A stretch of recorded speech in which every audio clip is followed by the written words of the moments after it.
তিনি কি বলেছিলেন এবং তিনি এখন কি করছেন এটা তিনি জবাব দেবেন।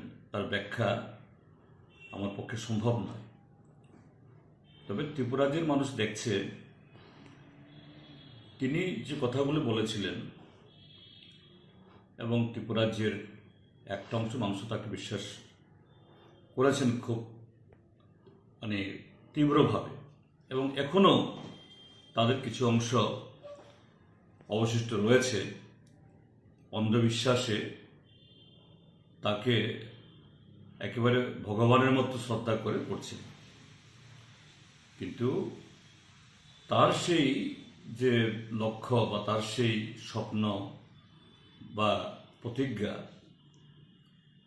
এটা পূরণ হয়েছে বলে যে দাবি করছেন তিনি একটা চুক্তি সই করার মধ্য দিয়ে। এটা আমি যদি বলি তাহলে বলা হবে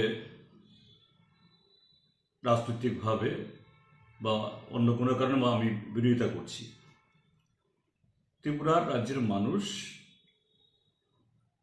তাকে যারা সমর্থন করেছেন, বিশ্বাস করেছিলেন, তার বহুলাংশ আজকে এটাকে বিশ্বাস করতে পারছেন না, তিনি বিশ্বাস করাতে পারছেন না। কারণ তিনি যে শব্দগুলো প্রয়োগ করেছিলেন সেই শব্দের কোনো চিহ্ন সেখানে নেই। আর তাছাড়া এরকম কোনো যদি চুক্তি হয়, একটা জাতীয় সরকার হোক বা রাজ্য সরকার, সেই চুক্তিতে সুনির্দিষ্টভাবে সংবিধানের কোন ধারায় বা কোন নিয়মে কিভাবে এটা রূপায়িত হবে তার একটা রূপরেখা থাকে। এখানে এরকম কিছুই নেই। প্রত্যেকটা মানুষ যারা এটা পড়েছেন বা শুনেছেন তারা এটা বলছেন, কাজে বাকিটা তিনি ব্যাখ্যা করবেন। এবং ত্রিপুরাজ্যের মানুষ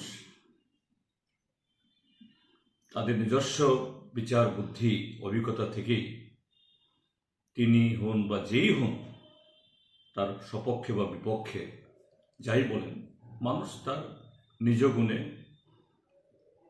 সত্যটা কি, বাস্তবটা কি, এটা বুঝে নেবে।